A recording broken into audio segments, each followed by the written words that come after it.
live streaming restriction within the last 90 days on your channel. তো 90 দিন যদি না হয় তোমার চ্যানেলে যদি 50টা সাবস্ক্রাইবার হয়ে যায় তাও কিন্তু তুমি লাইভ করতে পারবে না। এটা অ্যাকচুয়াল ক্লিয়ার হয়ে গেল। क्या बोला तूने? अरे कहना क्या चाहते हो? পুরোপুরি ফুল ইনফরমেশন মানে মেন কথা তো হচ্ছে যে ইংলিশ যেটা লেখা আছে সেই ইংলিশটা দেখলেও তো অনেক সময় মানে পড়ে তো আগে বুঝে নিতে হয় যে কি বলতে চাইছে। কারণ বন্ধুরা আরেকটা নতুন ভিডিওতে তোমাদেরকে স্বাগত জানাই।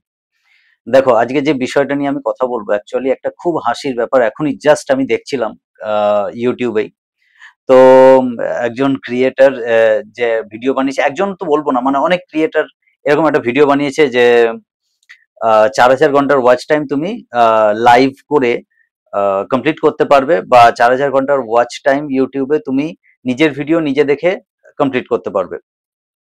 আবার সেটা পরবর্তীতে ভিডিও একটু যখন এগিয়েছে তখন এটাও বলেছে যে তুমি নিজের থেকে ভিডিও যদি দেখে করেও দাও তাতেও কোনো লাভ নেই। আমি সেই বিষয়গুলো বুঝিয়ে দেবো, কিন্তু সব থেকে প্রথমে এটা একটা বলেছে যে মানে একটা পুরোপুরি ভুল ইনফরমেশন। মানে মেন কথা তো হচ্ছে যে ইংলিশ যেটা লেখা আছে সেই ইংলিশটা দেখেও তো অনেক সময় মানে পড়ে তো আগে বুঝে নিতে হয় যে কি বলতে চাইছে। কারণ আমি একটা জনসমাজকে যখন একটা ইনফরমেশন দেওয়ার চেষ্টা করছি সেটা একদম পারফেক্ট হতে হবে, সেটাতে একদম ইনফরমেশনটা এতটাই কারেক্ট হতে হবে যেন লোকের সেই ইনফরমেশনটাতে কাজে লাগে। যেটা আমি বলছি 4000 ঘন্টার ওয়াচ টাইম ইউটিউবে কমপ্লিট করা যায় এবং লাইভ স্ট্রিমিং করে করা যেতে পারে, কিন্তু এই লাইভ স্ট্রিমিংটা অন হবে কখন? এর যে ক্রাইটেরিয়া, লাইভ স্ট্রিমিং অন হওয়ার ক্রাইটেরিয়াতে কি বলছে আমি দেখিয়ে দিচ্ছি তোমাদেরকে এখানেও, যে 50টা সাবস্ক্রাইবার তোমার হতে হবে। আর দ্বিতীয় কথা হচ্ছে যে গত 3 মাসে মানে যখন তুমি লাইভ স্ট্রিমিং করার জন্য রিকোয়েস্ট করছো তার আগের 3 মাসে মধ্যে তোমার কিন্তু কোনো রকম ইউটিউবের কমিউনিটি গাইডলাইন্সের এগেনস্টে ঘটে যাওয়া কোনো ঘটনা কিন্তু থাকা চলবে না তোমার চ্যানেলে।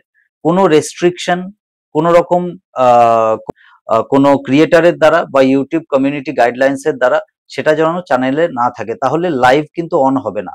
আর লাইভ স্ট্রিমিং তুমি যখন রিকোয়েস্ট করবে ইউটিউব স্টুডিও থেকে তার 24 ঘন্টা সময় লাগবে ওই লাইভ স্ট্রিমিংটা তোমার চ্যানেলে কনফিগার হওয়ার জন্য। তাহলে আমি বোঝাতে পারলাম কথাটা পরিষ্কার করে? এবারে এই কথাটাতে আসি যে 4000 ঘন্টার ওয়াচ টাইম, 4000 ঘন্টার ওয়াচ টাইম তুমি কমপ্লিট যদি করতে চাও, এই যে অনেক ক্রিয়েটার তো বলবো না মানে অনেক বিজনেস পার্সন এরকম দেখাচ্ছে যে অনেকগুলো মোবাইল নিল, ডিফারেন্ট ইমেল আইডি খুলে দিল তাতে, এবং তাতে একটা 1 ঘন্টার ভিডিও নিয়ে সেই ভিডিওটাকে চালিয়ে দিল পুরো একদম। তো চালিয়ে দেওয়াতে কি হলো, 2 দিন 3 দিন 4 দিন 5 দিনের মধ্যেই পুরো 4000 ঘন্টার ওয়াচ টাইম কমপ্লিট হয়ে গেল। কিন্তু এইটা হয়ে কিন্তু কোনো লাভ নেই, তার কারণ হচ্ছে 4000 ঘন্টার ওয়াচ টাইম যদি হয়েও যায় তাহলেও তারপরেও তোমার 1000টা সাবস্ক্রাইবার লাগবে, এবং এই 1000টা সাবস্ক্রাইবার শুধু নয় তার প্রত্যেকটা তারপরের সাবস্ক্রাইবাররাও এমন সাবস্ক্রাইবার লাগবে যারা ইউনিক হয় এবং যারা তোমার ভিডিও দেখতে চায়, যারা ভবিষ্যতেও তোমার ভিডিও দেখবে। তোমার যে ফার্স্ট $10 ইনকাম হতে হবে গুগল অ্যাডসেন্সটা অ্যাপ্রুভ হওয়ার জন্য, সেই $10 ইনকামও তো কেউ না কেউ ইউনিক ভিউয়ার্স দেখবে বা রিটার্নিং ভিউয়ার্সরা দেখবে, তবেই হবে। তুমি একা দেখে তুমি সারা জীবন করতে পারবে না, তাতে গিয়ে তোমার যে অ্যাডসেন্স অ্যাকাউন্ট আছে সেখানে রিইউজ এরর চলে আসবে এবং অ্যাডসেন্স অ্যাপ্রুভ হওয়ার আগেও সেই এররটা আসতে পারে। সুতরাং আস্তে আস্তে বা ধীরে ধীরে শুরুতে ভিউজ বাড়ানোর জন্য এটা একটা প্রসেস যে আমি নিজের ভিডিও নিজে দেখছি বিভিন্ন অ্যাকাউন্ট থেকে, আমারই বানানো বিভিন্ন জিমেল অ্যাকাউন্ট থেকে, কিন্তু আস্তে আস্তে সেই জিনিসটাকে বন্ধ করে দিতে হবে।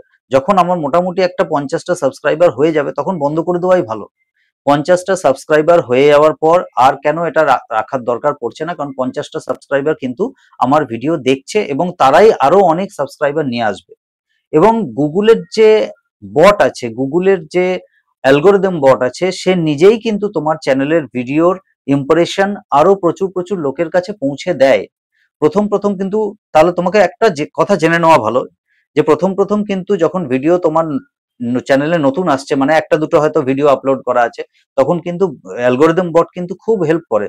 অ্যালগোরিদম বট কিন্তু প্রথমে 50টা লোকের কাছে পাঠালো, তারা যদি কিছু লোক দেখলো, 1-2 লোক সাবস্ক্রাইব করলো, তাহলে সে আরো 100 জন ভিউয়ার্সের কাছে পাঠায়। সেই 100 জনের মধ্যে যদি আবার এই ঘটনাটাই ঘটে তাহলে হয়তো তারা আরো 500 জনের কাছে পাঠায় ইমপ্রেশন। এইভাবে দেখবে তোমার ইমপ্রেশন 2-4 দিন চ্যানেলটা রান করার পরেই যদি ওয়াইটি স্টুডিওতে দেখো, দেখবে 5,500 6,000 ইমপ্রেশন অলরেডি গেছে, তোমার দেখেও ভালো লাগবে। তার মধ্যে দেখবে সাবস্ক্রাইবার কিছু আসবে, তার মধ্যে দেখবে ভিউজটা দেখবে ঘন্টাটা দেখবে বাড়ছে, ঘন্টাটা দেখবে বাড়তে থাকছে। এবং ঘন্টাটা কিন্তু এমন নয় যে আমি লাইভেই দেখবো যে আমার ওয়াচ টাইম বেড়ে যাচ্ছে, ওইভাবে কিন্তু হয় না। ওয়াচ টাইমটা লাইভ দেখার জন্য তোমাকে অ্যাটলিস্ট 1-2 দিন টাইম দিতে হয়। তুমি ওয়াইটি স্টুডিওতে যেটা দেখো, আর্নিং অপশনে গেলে দেখবে অরিজিনালটা দেখায়, যেটা কিন্তু কমসে কম 7 থেকে 10 দিনের গ্যাপে আপডেট হয়ে দেখায়।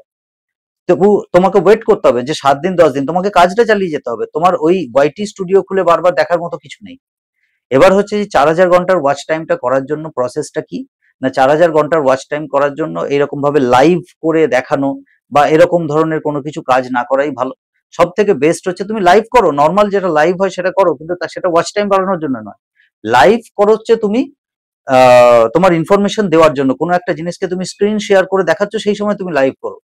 কিন্তু এই ওয়াচ টাইম বাড়ানোর জন্য তুমি কন্টেন্ট ভালো রাখো, তুমি ট্যাগস, ডেসক্রিপশন, থাম্বনেল ভালোভাবে দাও, এবং এমন কিছু গুরুত্বপূর্ণ ইনফরমেশন দেওয়ার চেষ্টা করো যাতে অন্য ক্রিয়েটারদের সেটা কাজে লাগে বা অন্য ভিউয়ার্সদের সেটা কাজে লাগে।